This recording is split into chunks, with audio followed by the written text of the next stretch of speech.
Hello everybody, welcome back to another episode of your OGR, as today is game 52 as the Edmonton Oilers went up against the Vancouver Canucks, and tonight we did not walk away with a victory, unfortunately, as the Vancouver Canucks, they did with a big 6-3 victory, as this game was just I don't know, it wasn't a hard one to watch. Like, at some moments of time, the Edmonton Oilers were really entertaining, and then there was other moments where it's like, what the hell is this? Like, what type of lineup combination was the McLeod, Neal, and Chase online? Like, seriously, Tippett. Great idea, you dipshit.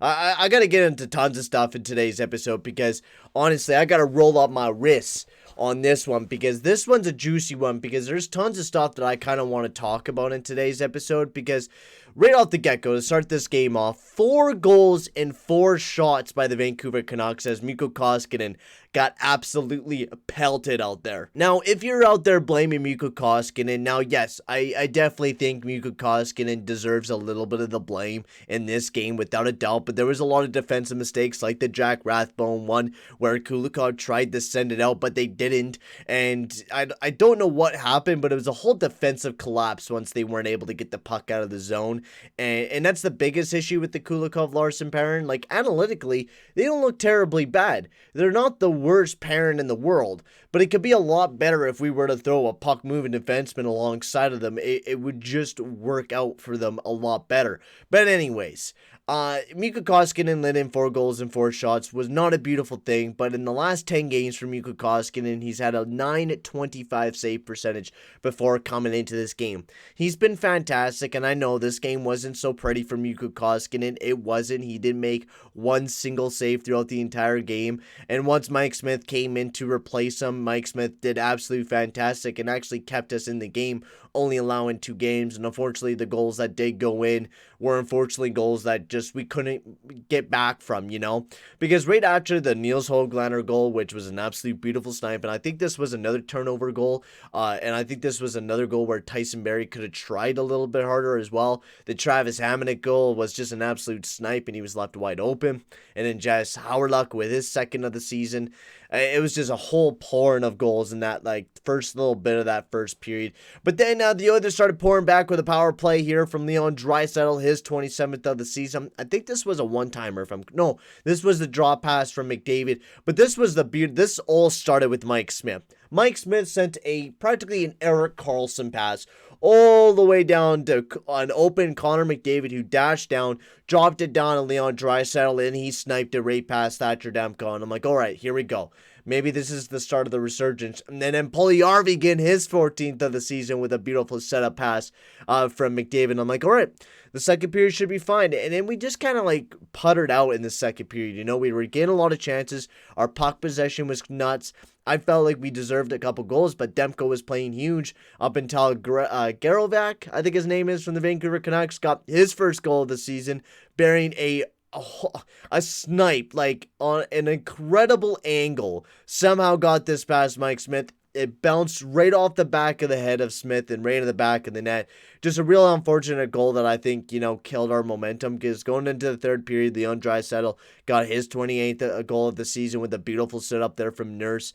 And this was a one where I was like, you know, if that goal didn't happen, we would have been one down, and maybe something would have been able to generate something.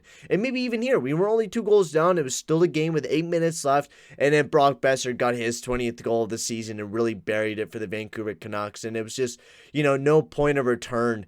You know, once you see that, you're not going to be able to get back in this game. And this game was so frustrating to watch. You know, you look at the team and you look at the lineups, and they take out Evan Bouchard, put back in Jones and Bear, which, you know, Lagesson was not at all good. He was not very good alongside of Bouchard. Bouchard really carried that defensive pairing, but why take out Bouchard when he was doing so well? And I mean, who do you take out, though? That's the problem. Do you take out Barrie? And I mean, I would love to have Bouchard over Barrie, but when you look at it, it just makes more sense to have the veterans, I guess, in there, Barrie, Larson, and Bear. But it makes more sense if we were to put Barrie alongside someone else. That Nurse and Barrie pairing are just not working out. Every game analytically, they are our worst defensive pairing every single night. There's some very few nights that they're actually our best defensive pairing that night. And if they are, they're only good for that offensive ability. Tyson Barrie hasn't been doing jack shit for us on the 5-on-5. I think Darnell Nurse has been doing way better 5-on-5. Even goal scoring. I mean, he has 14 goals on even strength, 15 maybe. He has most of his goals coming off even strength goals. Tyson Barrie, I mean, most of his points have been from the power play and mostly secondary assists. Now, my dream defensive pairing would be Nurse, Bear, Kulikov, Barrie, and Larson and Jones.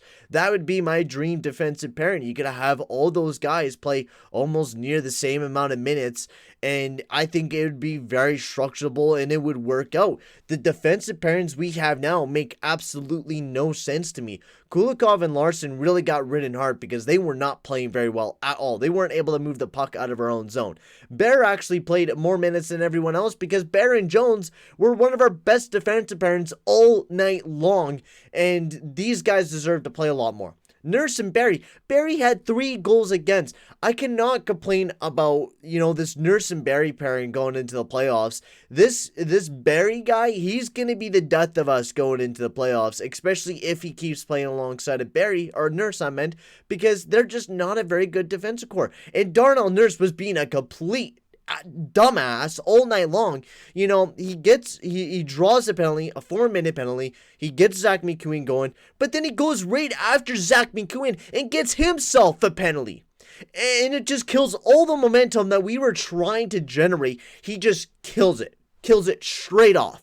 And then he instigates a penalty or a fight and then gets another penalty. Darnell Nurse cannot be doing this once we get into the playoffs. And thankfully we have a great PK and we were able to kill off all our penalties. But we need Darnell Nurse out there. When you are our number 1 D-man, you can't be doing stupid shit like this and getting yourself in the box multiple times. It is dumb. You're being selfish out there, and you got to just stick to your game, Darnell Nurse, because when you stick to your game, that's when you play good. I love when Darnell Nurse fights and he tries to get the energy into the team, because I think that's what he was trying to do, but when he puts us on the penalty kill, it doesn't help us at all. Thankfully, we went 4 for 4 on our PK. I mean, our special teams have been the absolute highlight over this past 2 months. It has just been a stone wall in these past couple of games, but Darnell Nurse needs to step up. I cannot continue to watch this Tyson Barrie and Darnell Nurse pairing. They need to change it up. I would love to see Kulikov alongside of Barrie, especially before the playoffs. And they need a better puck moving defenseman. Kulikov or Larson cannot move the puck. They need a better puck moving guy for that lineup. And it just would work out if Barrie and Kulikov were beside each other, in my opinion. Otherwise, offensively, I don't know what Tippett's idea was doing with Neal and Chiasson alongside of McLeod, because that was the dumbest line I think I've ever seen in my life. Neal and McLeod and Chiasson did not link at all. Neal and Chiasson looked very sluggish and made McLeod almost look a little sluggish. I thought, he played very good. Analytically, you look at him, he really didn't do a whole lot in this game. He didn't get a lot of goals for, but he didn't do that bad defensively either. He was just kind of this entire game because he was playing beside idiots like Neal and Chiasson. Otherwise, the second line between Kahun, Yamamoto, and Nuge actually still generated a lot of goals for and were great defensively as well.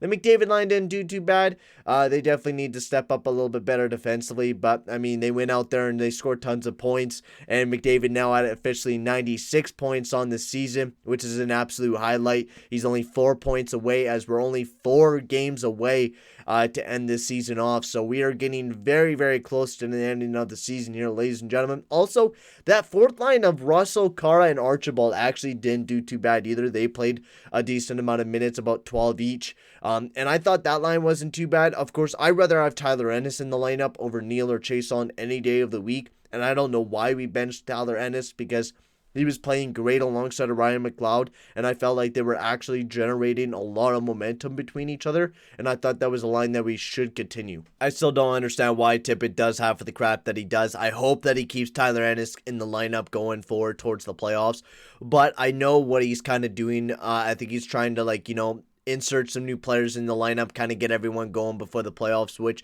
is not a bad idea, but when you have Tyler Ennis out of the lineup and trying to generate, I don't know what type of third line there with Neal, Chason, and McLeod, it's just not going to work. So I hope to see some better pairings in the next game against the Vancouver Canucks on some Saturday night hockey, as we have 4 more games left, and it should be an exciting way to the end. Also, Mike Smith did amazing stepping into the net for the Edmonton Oilers. He let in a couple loose ones, but that Greerovich one was a rough one. I mean, it would have been a pretty tough one to save that one, and same with Brock Besser.